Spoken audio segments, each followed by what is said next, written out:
un soir, 19h-21h, Pierre de Villeneuve. Et avant d'accueillir Catherine Ney, Vincent Roy et Jean-Yves Le Borgne, je voudrais qu'on réécoute l'intégralité de cette prise de parole de la veuve du gendarme tué. Voici ce que disait tout à l'heure en public Harmonie Comines. Tout d'abord, je demande à ce que mes propos ne soient pas utilisés à des fins politiques et que vous, médias ici présents, ne transformez pas mes dires. S'il vous plaît, soyez honnêtes. Je remercie Monsieur le maire d'avoir organisé un hommage à mon tendre et regretté époux. Choc terrible numéro 1. Décédé brutalement, lors de ses fonctions et sans agressivité. À la vue de ses camarades, amis de longue date. Mon mari était un homme attentionné, un papa merveilleux, juste et aimant.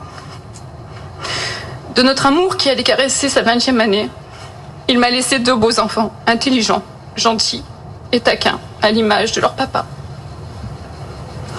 Choc terrible numéro 2.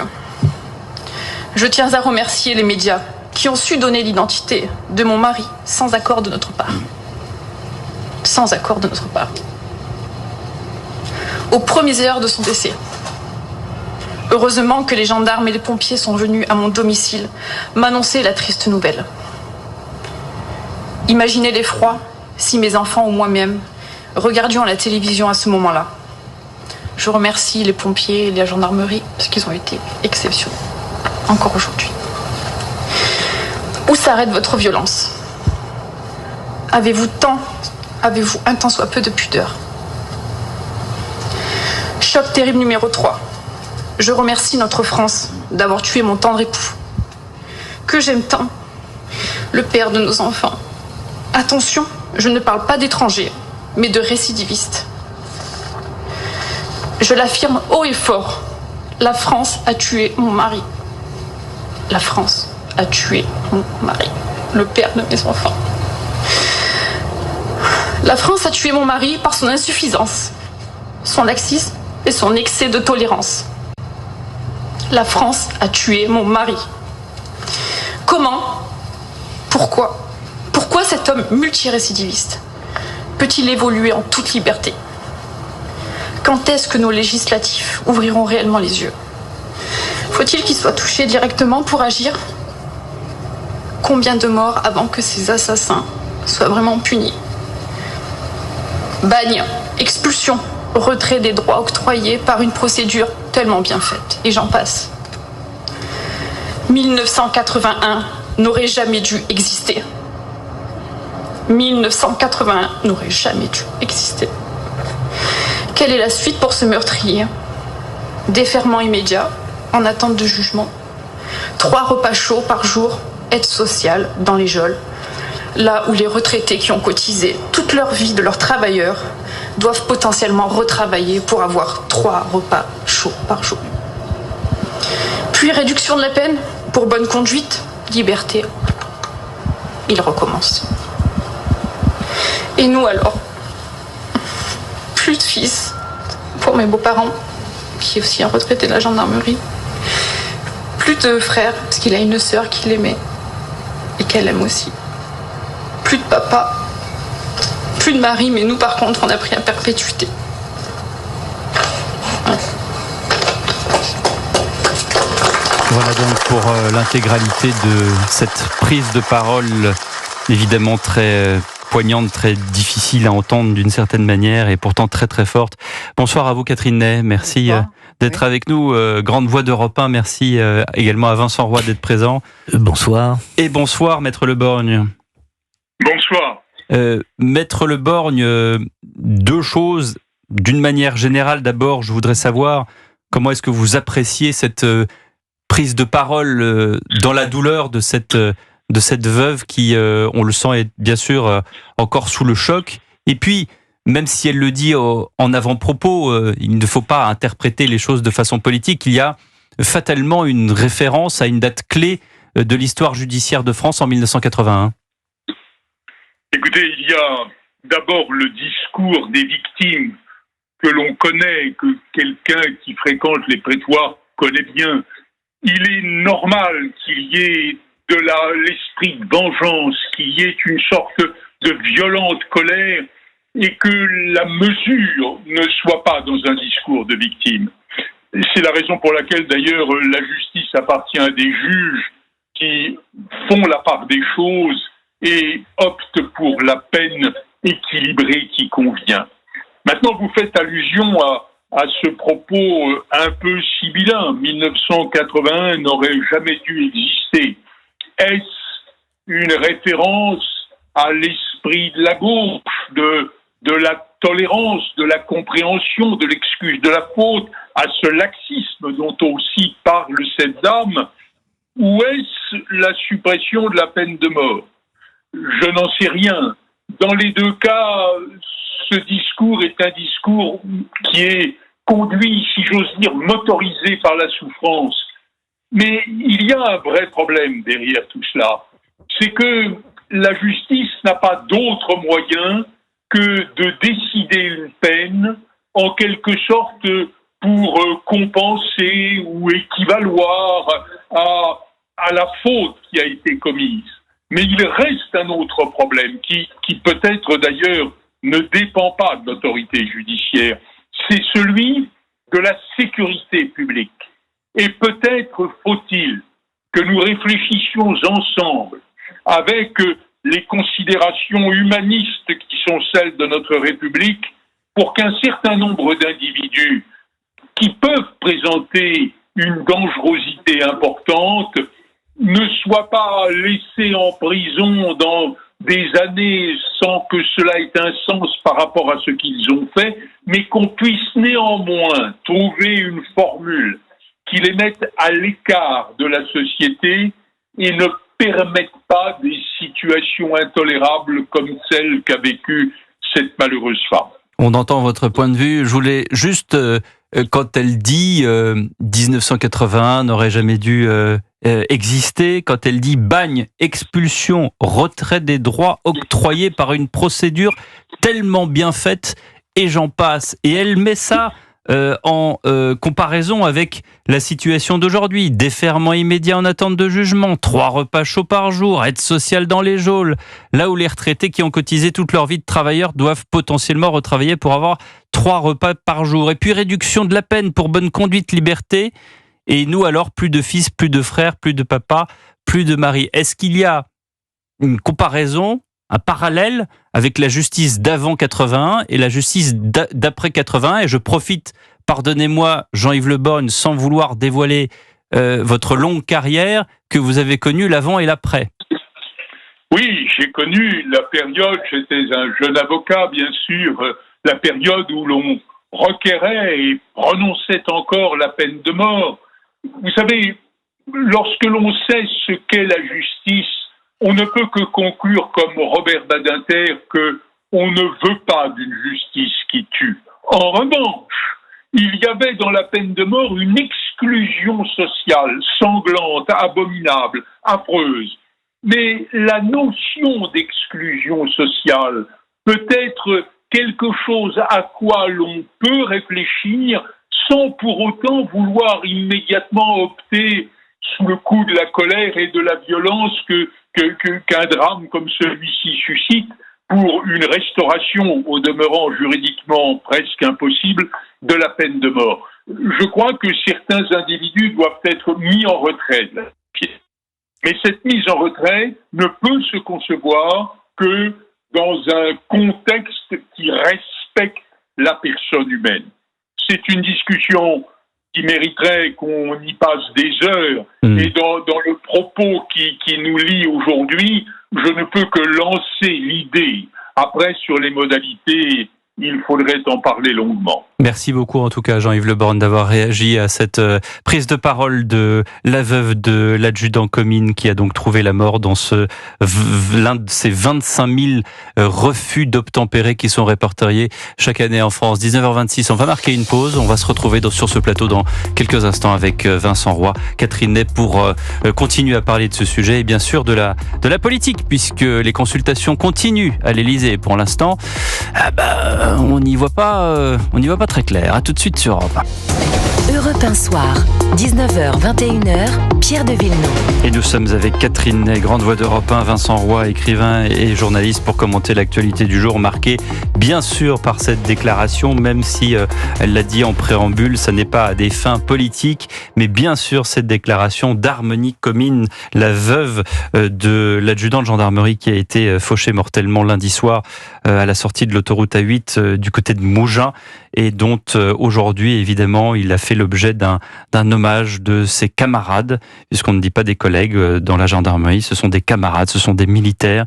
Hommage également, on l'a entendu tout à l'heure, de David Lisnard, qui a demandé à ce que effectivement, il se passe quelque chose au niveau de la justice. Tout à l'heure, alors que nous parlions avec Jean-Yves Le Borgne, Marion Maréchal sur BFM TV disait qu'il y avait une surdélinquance étrangère avérée. Il y a beaucoup de problèmes qui sont posés sur la table. Il y a d'abord cette référence à la peine de mort. Il y a aussi le fait que peut-être que si cette veuve aujourd'hui, dans cette terrible douleur qu'on peut comprendre, demande à ce qu'on s'interroge, c'est peut-être parce qu'elle demande un choc sécuritaire. Et puis, il y a la situation aussi de ce Cap-Verdien de 39 ans.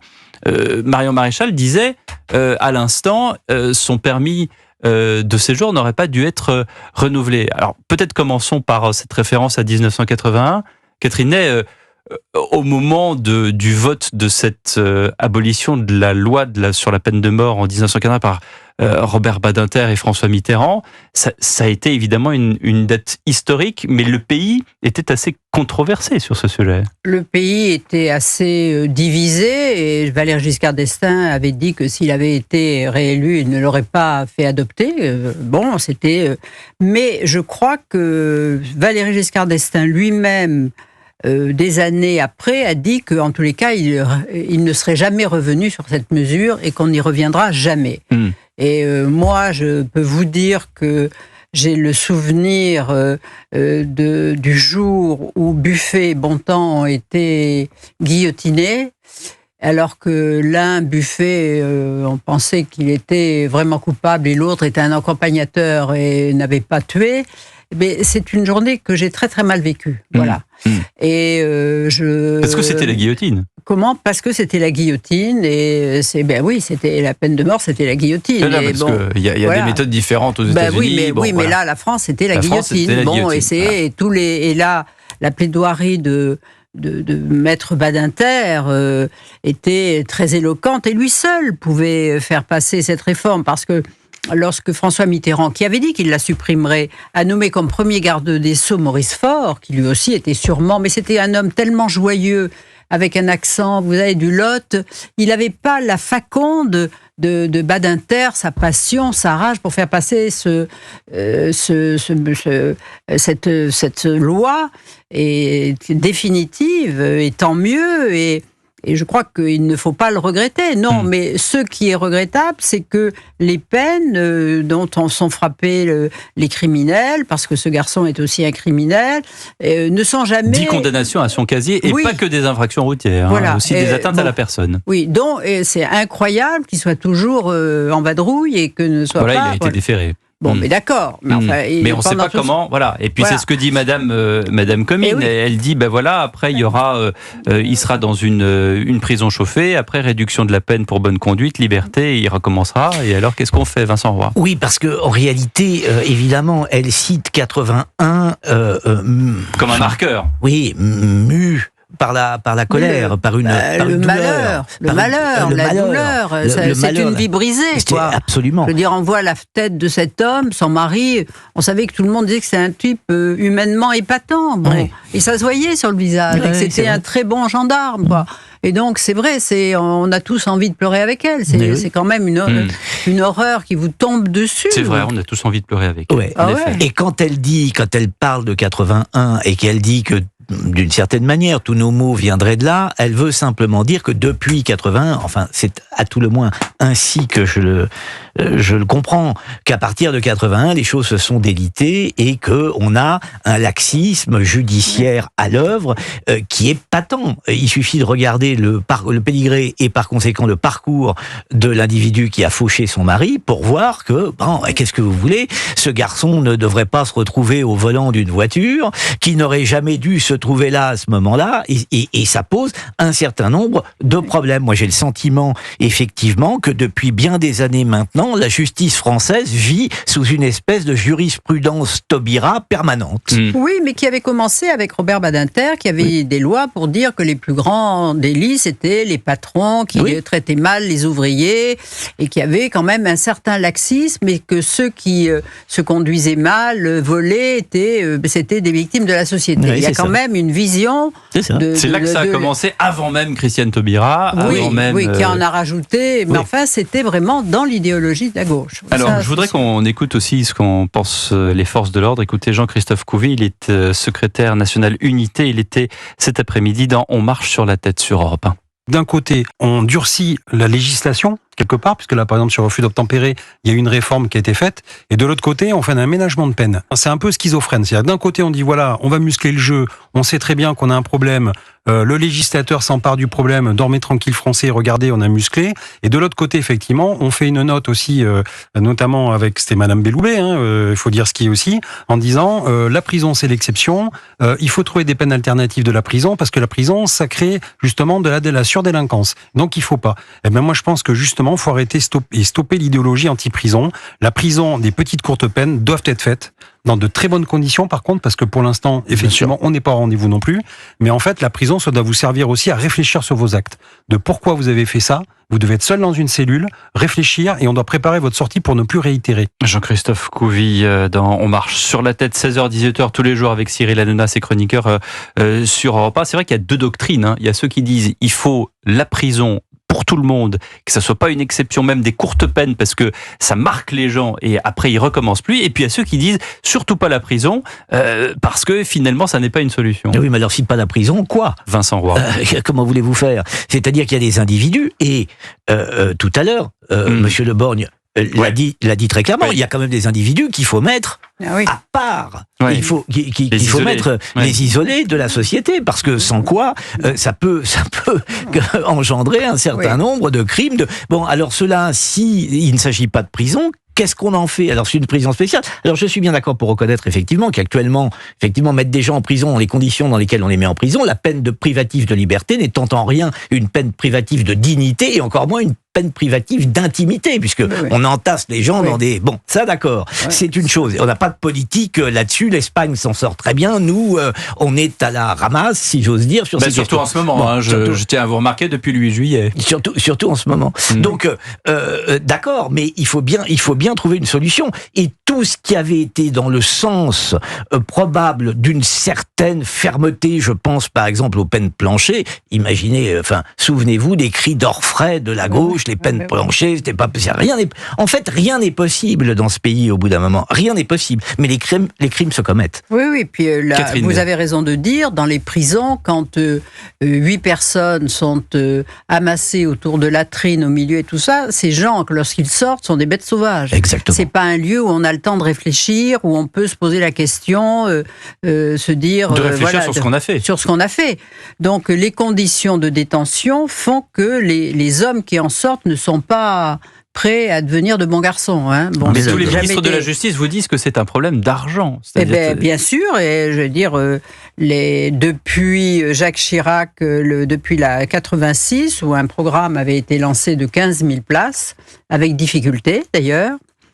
J'avais bien suivi le problème. Je sais pourquoi. Voilà, oui. Est-ce qu'on peut citer Monsieur Chalandon ? Oui, et d'ailleurs, il avait dû se battre avec Alain Juppé, le ministre du Budget, pour obtenir ces 15 000 places, et depuis, on n'en a pratiquement pas construites. Voilà. Je crois qu'il y en a 2000 par-ci, depuis, mais très peu. On est à, je crois, 80 000 places et c'est largement insuffisant par rapport à la population carcérale. Là, il y a peut-être un problème d'argent. Moi, je veux bien, et vous avez totalement raison de le dire, mais il y a aussi un problème de volonté politique. Est-ce qu'on veut... Pourquoi l'Espagne... Mais parce qu'il y a deux doctrines qui s'affrontent, on l'a dit tout à l'heure. Attendez. Il y a ceux qui disent la prison à Uber Alles, pour parler en bon français, et puis il y a ceux qui vous disent non, surtout pas, parce que finalement ça ne résout rien. Et comme il y a ces deux doctrines et Madame Belloubet en fait partie, et s'il y a ces deux doctrines qui s'affrontent, du coup on se dit peut-être d'un coup, peut-être d'un coup, on n'avance pas. Non, mais il n'y a pas de... Attendez, moi je veux bien entendre que la prison n'offre pas toutes les garanties de... D'accord, je veux bien entendre ça. Mais les gens sont désinhibés. Pour certains jeunes, sont désinhibés. Ils se disent, de toute façon, au pire, j'irai 15 jours, un mois en prison, puis je ressortirai. Non, mais d'accord, je veux bien entendre...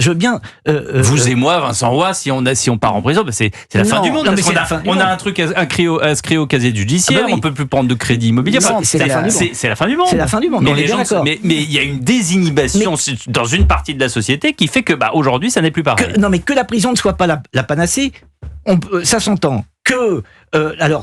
Deuxième solution, dans ce cas-là, effectivement, on fait comme on fait aujourd'hui, c'est-à-dire que peu de peine ou pas appliquée ou mal appliquée. Et puis la troisième solution, c'est quoi ? Parce que si tout de suite on dit non, la prison, il n'y a pas de troisième solution. L'éloignement dont parlait Monsieur Le Borgne, ça consiste en quoi ? Oui. Et il a dit on peut en parler pendant 2 heures. Donc la prochaine fois, on l'invitera. Et puis s'il a des idées, il nous le dira. L'éloignement, c'est les envoyer en Guyane dans un centre ouvert, aéré. C'est ce que dit Madame Comines, accessoirement. Mais le bagne, c'est la même chose. Il faut la surveillance. Le retrait des droits octroyés par une procédure. Alors le retrait des droits octroyés, ce sont des pistes qui ont été d'ailleurs mises sur la table aux dernières européennes, à chaque scrutin par certains partis. On fait ça, là, on a fait ça récemment, je crois que c'est cette semaine. Quelque chose a été tenté pour les dealers, pour les gens qui vendent de la drogue, je crois, dans le sud du pays. Attendez, un type qui gagne 30 000 euros par jour, quand on lui enlève 1 200 euros d'allocation par mois, qu'est-ce qu'il en a à faire ? Enfin, non, mais ça c'est rien. Ça n'existe pas. Faut qu'on tape plus fort. Évidemment, faut qu'on tape plus fort. Peut-être que dans sa douleur, peut-être que dans sa colère, peut-être que dans sa tristesse, Madame Comines, aujourd'hui, avec ce discours public de 3 minutes que nous avons, nous, Europe 1, décidé de passer dans son intégralité, peut-être que c'est un marqueur aussi à sa façon de dire qu'il faut un choc sécuritaire, il faut un choc judiciaire, et j'espère qu'effectivement, il sera entendu. 19h43. Mais que peut faire un gouvernement démissionnaire ? Justement, voilà une belle transition pour la suite de notre programme, chère Catherine. À tout de suite sur Europe 1.